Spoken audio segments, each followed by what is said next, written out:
Ladies and gentlemen, grab a pen and paper, open your notes app, pull up a Google Sheet. I don't care what you do. Today is a day for taking notes because I promise you, the amount of value that I am about to give you in this video is absolutely insane.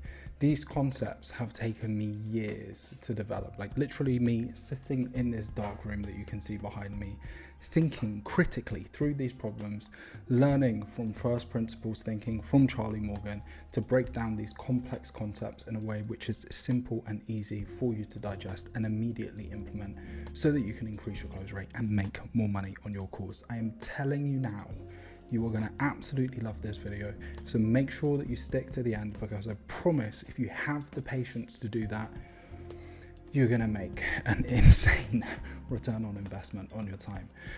So without any more said, let's dive into the ultimate guide to mastering analogies in 2025. When you're dealing with objections, right, and even coming back to what you were just talking about, Jordan, it's like a funnel. And the reason why I advocate so much for targeted conviction over raw conviction is, if when you face this time to think about it objection, you're just giving raw conviction, you have absolutely no idea what you're dealing with, right? So you could talk about this, you could talk about this, you could talk about this, you could talk about this, you could talk about this. But the reality of the situation is it's probably not going to move the needle. And so if you were to visualize at the bottom, you have your targeted conviction, which is pure conviction, right? In the same way that at the top of this funnel, you have dirty water. And then at each one of these layers, at each one of these filters, you're purifying the water a little bit more. At the end, what you're getting is pure water, right? Is all of this making sense so far? Yeah, cool.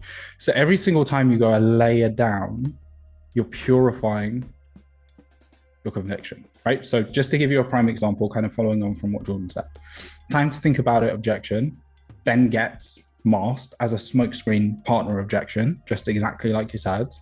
Then, as I said, that turns into a money objection. They want to go and speak to their partner about the money.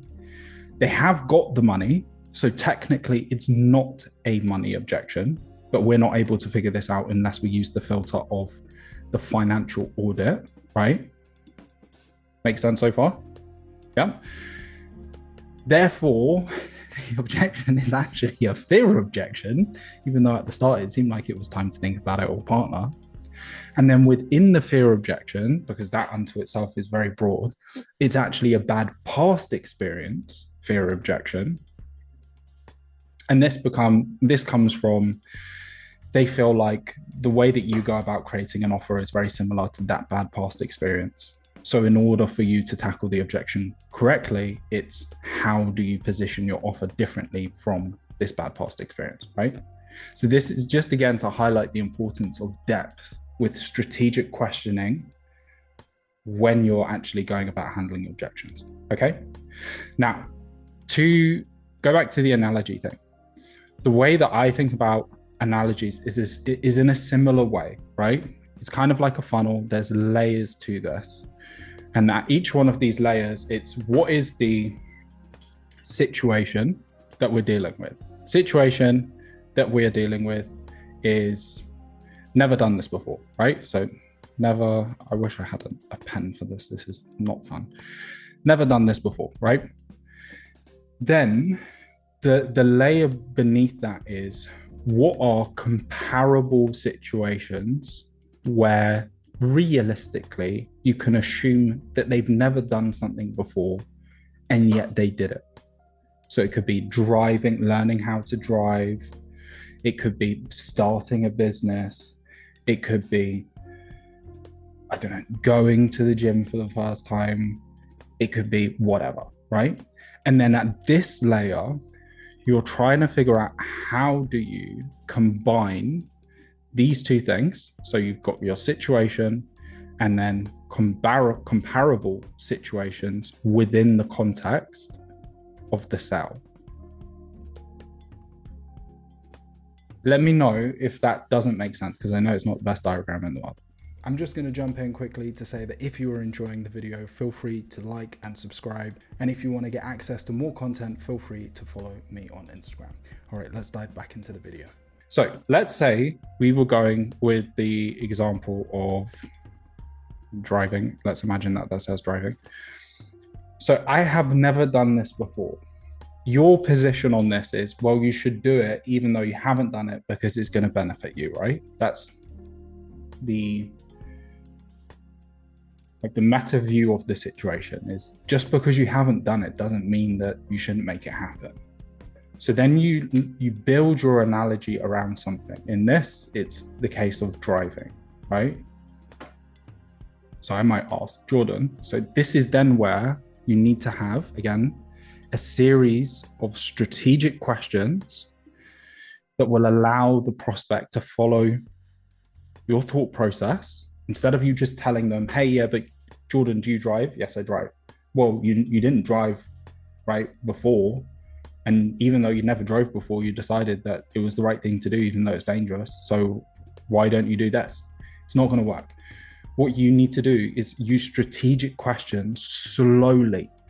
That's the key thing. So step by step, the prospect can follow your thought process to get here. So that would be, Jordan, do you drive? Yes. Oh, cool. How long have you been driving? I've been driving for 5 years. Okay. Do you remember what it was like the first time that you drove a car? I'm going to now control the conversation. I'm pushing him in the direction of where I want him to go, right? Did it feel a little bit scary? Yes, it did feel a little bit scary, right? Okay. And I'm guessing it, and now I'm going to heighten the fear. So it's here again, comparable to the current situation.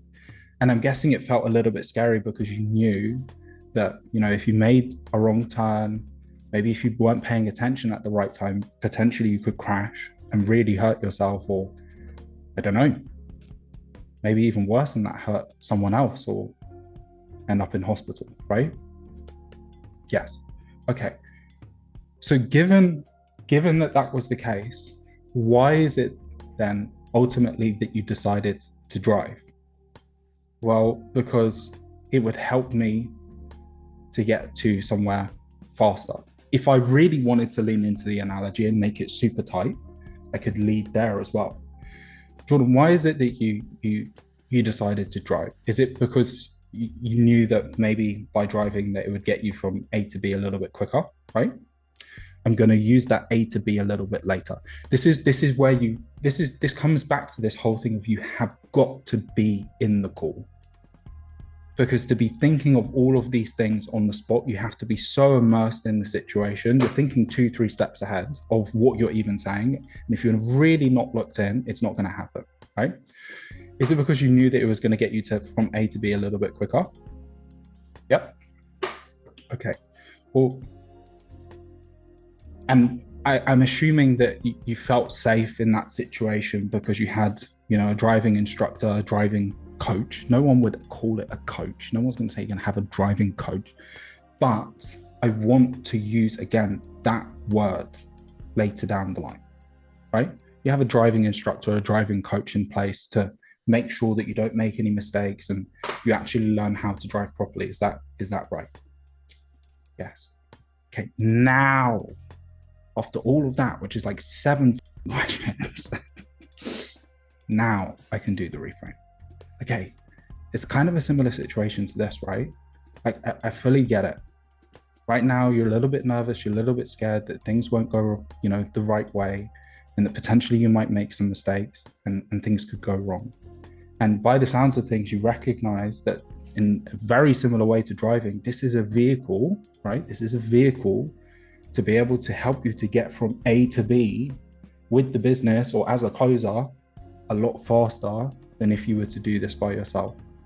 But just like when you have your driving instructor, when you have your coach there teaching you how to drive, you're going to have a coach helping you every single step through this process.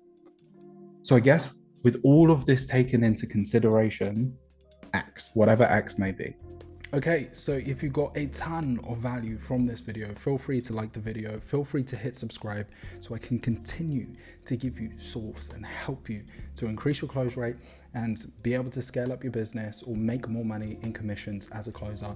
If you would rather put yourself in the position where instead of getting access to free information, which of course is going to move the needle, but not as quickly as literally having me in your corner, helping you to scale your business by increasing your monthly recurring revenue by 10, 20, 50, even 100K on a monthly basis, like I have done for a wealth of my clients at this point in time, feel free to click the link down in the bio and book a call. But with all of that said, I appreciate the time and I will see you just now.